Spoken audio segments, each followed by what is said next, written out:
Des comptes, à en croire le secrétaire d'État américain. Et pour en parler, nous sommes avec Riyad Sidaoui, directeur du Centre arabe de recherche et d'analyse politique et sociale. Bonjour Riyad Sidaoui, merci d'être avec nous sur RT France.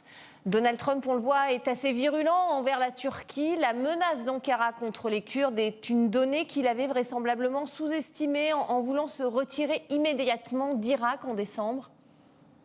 Oui, moi je pense que tout d'abord nous sommes face à la méthode originale de Donald Trump, c'est Twitter, c'est la communication via Twitter.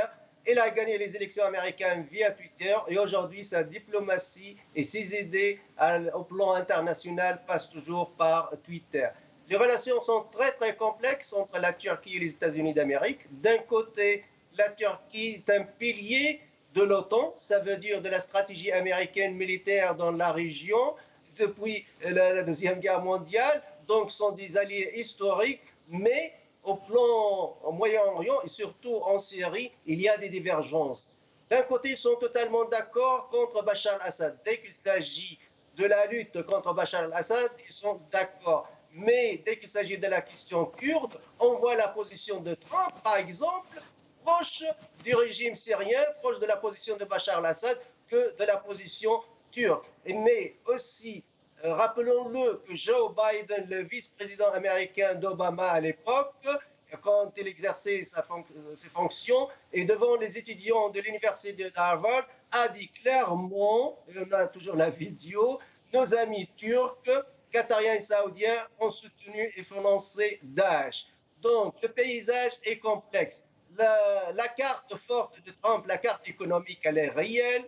Nous savons bien que la lire turque a connu des crises énormes ces derniers temps. Nous savons bien que l'économie américaine est la plus puissante dans le monde, avec plus que 19 milliards de dollars de PIB pour l'année 2017. Donc, il y a cette capacité de manipuler la devise turque et vraiment de déclencher une guerre totale contre l'économie turque si Donald Trump le désire.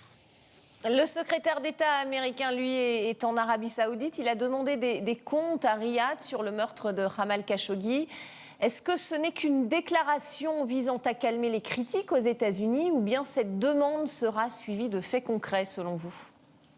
Oui, Jamal Khashoggi est devenu aujourd'hui une question de l'opinion publique internationale et de l'opinion publique américaine. On ne peut pas parler en tant que démocratie occidentale des droits de l'homme et de liberté et en même temps on soutient un régime qui décapite, qui tue d'une manière atroce, plus atroce que la méthode Daesh même elle-même, un journaliste qui écrit ses articles dans le Washington Post. Rappelons-le aussi, Donald Trump a établi des relations personnelles, d'ordre personnel, en tant qu'homme d'affaires, avec le prince héritier Mohammed Ben Salman, qui s'est trouvé dans une impasse totale. Il a voulu sacrifier ses adjoints et son vice-président des services secrets, Ahmed Assiri, puis son ami Saad El-Gahtani, ami d'enfance, puis d'autres officiers, mais toujours selon la version turque, selon les enregistrements, on va vraiment directement vers le premier responsable,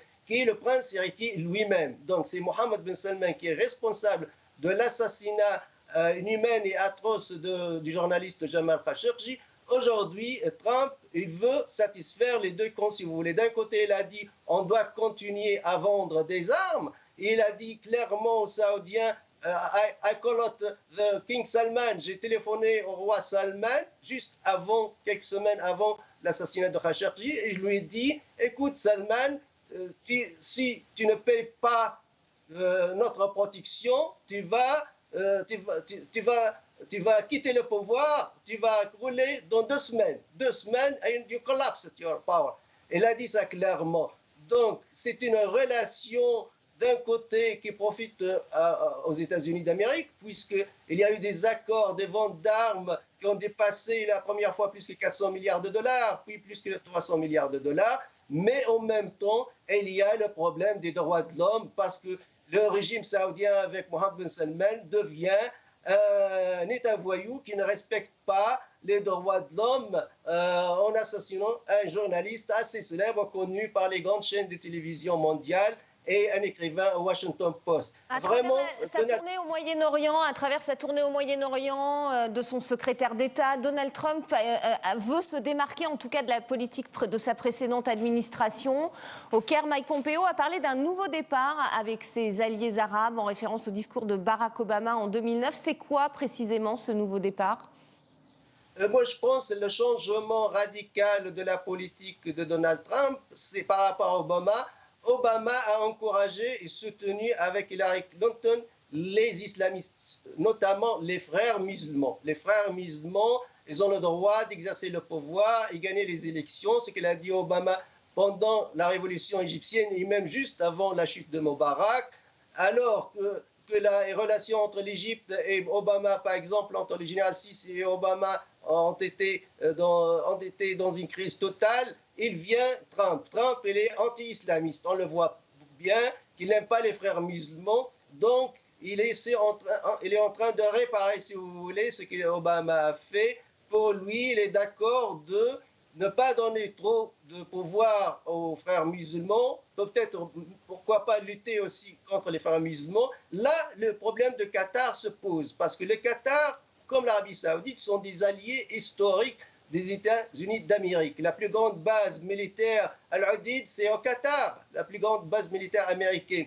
Mais le Qatar a financé le projet Obama en faveur des frères musulmans. Aujourd'hui, on trouve Donald Trump plus proche de l'Arabie Saoudite, plus proche surtout des Émirats Arabes Unis contre les frères musulmans. Et là, on comprend aussi une divergence des points de vue entre Donald Trump et le Qatar qui a financé le projet américain avec Obama, aujourd'hui se trouve isolé par rapport à ses voisins, l'Arabie Saoudite, le Bahreïn et les Émirats Arabes Unis. Merci beaucoup, merci Riyad Sidaoui. Merci, on n'a plus le temps. Merci beaucoup pour toutes ces précisions. C'est la fin de...